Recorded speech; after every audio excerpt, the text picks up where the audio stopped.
Cyber నేరగాళ్లు రోజురోజుకు రెచ్చిపోతున్నారు. ఒకవైపు పోలీసులు ఎంతగా అవగాహన కల్పిస్తున్నా మరోవైపు కొత్త పంథాలో అమాయకులను బురిడి కొట్టిస్తున్నారు. ఆధునిక సాంకేతికతను వాడుకొని పోలీసులకు చిక్కకుండా నేరాలకు పాల్పడుతున్నారు.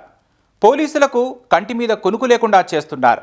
విజయవాడ నగర పరిధిలో నెల రోజుల్లో 352 సైబర్ కేసులు నమోదయ్యాయంటే పరిస్థితి ఏ విధంగా దిగజారిందో తెలుస్తోంది.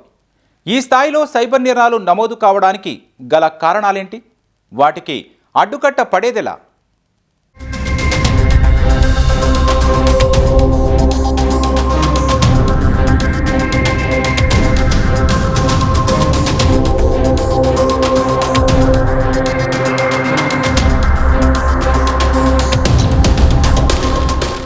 బెజవాడ కమిషనరేట్ పరిధిలో ఒకవైపు దొంగతనాలు తగ్గుతుంటే మరోవైపు సైబర్ నేరాలు పెరిగిపోతున్నాయి. వివిధ రూపాల్లో సైబర్ నేరగాళ్లు నగర ప్రజలను బెంబేలెత్తిస్తున్నారు. సైబర్ ముఠాలు ప్రజల నమ్మకం, అత్యాశను అవకాశంగా మార్చుకుని అందిన కాడికి దోచుకుంటున్నారు. నెల రోజుల్లోనే విజయవాడ కమిషనరేట్ పరిధిలో 352 కేసులు నమోదవటం కలవరం రేపుతోంది.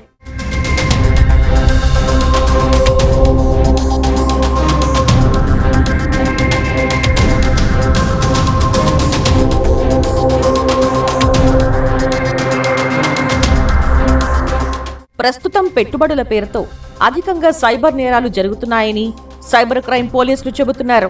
Digital arrest, wishing and fishing, debit and credit card, OTP, APK files, impersonation తరహా నేరాలు విజయవాడ సైబర్ క్రైమ్ పిఎస్ పరిధిలో నమోదవుతున్నాయి.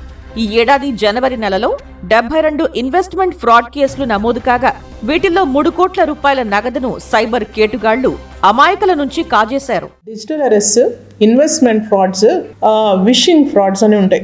Fishing and vishing frauds, APK frauds, OTP frauds, ఇవి కొంచెం ఎక్కువగా ఉన్నాయి. ఇన్వెస్ట్మెంట్ ఫ్రాడ్స్లోని the amount lost through investment frauds is maximum more, దాదాపు ఒక 3 crores వరకు పోయిందండి. Through investment frauds the amount lost. WhatsApp గ్రూప్లో మీకు తెలియకుండానే మిమ్మల్ని సభ్యులుగా చేరుస్తారు. ఆ గ్రూపుల్లో నేరగాళ్లకు సంబంధించిన వ్యక్తులే ఉంటారు.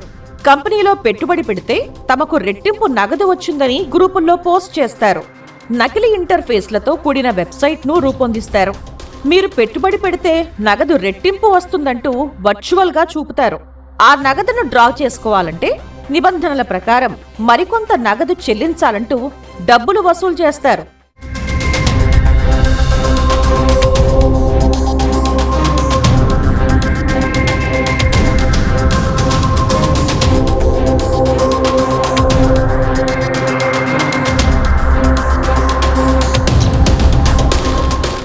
ఫేస్బుక్ కానీ, ఇన్స్టాగ్రామ్ కానీ, whatever platforms that are available ఆ గ్రూప్స్లోనే యాడ్ చేసుకొని, ఆ గ్రూప్స్లో కూడా కొంతమంది కాదు, మ్యాక్సిమం ఒక 50% మంది వాళ్ళకి సంబంధించిన వాళ్ళే ఉంటారు. సో వాళ్ళు ఇలా ఇన్వెస్ట్మెంట్ చేయండి, ఇలా చేస్తే మీకు లాభాలు వస్తాయి అన్నీ ఎక్స్ప్లెయిన్ చేస్తారు.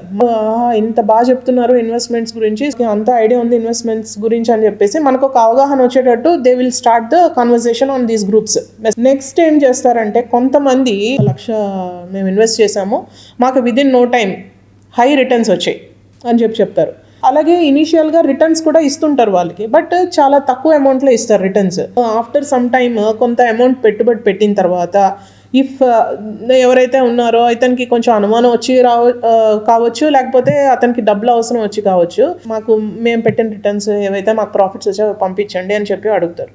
అడిగితే అప్పుడు వాళ్ళు ఏం చేస్తారు, నో ఈ ఇన్వెస్ట్మెంట్స్ అన్నీ కూడాను వేరే దేశం నుంచి మేము ఆపరేట్ చేస్తున్నాము, అక్కడి నుంచి ఇక్కడికి మనీ రిలీజ్ అవ్వాలంటే ట్రాన్సాక్షన్ ఫీజు, ప్రాసెసింగ్ ఫీజు, ఆ ఫీజు ఉంటుంది, మీరు అది కట్టండి అని చెప్పి again he will cheat that fellow. NTR జిల్లాలో డిజిటల్ అరెస్టులు అరికట్టేందుకు జిల్లా పోలీసులు ప్రత్యేక ప్రణాళిక సిద్ధం చేశారు. సురక్ష యాప్లో డిజిటల్ మాడ్యూల్స్ ఏర్పాటు చేశారు. డిజిటల్ అరెస్ట్ ఏ విధంగా జరుగుతోంది, నేరస్తులు ఎలా మాట్లాడి భయపడతారో ఆడియో ద్వారా వినిపిస్తున్నారు. దీంతో చాలా మంది బాధితులు డిజిటల్ అరెస్ట్ నుంచి తప్పించుకుంటారని డీసీపీ కృష్ణ ప్రసన్న ఆశాభావం వ్యక్తం చేశారు.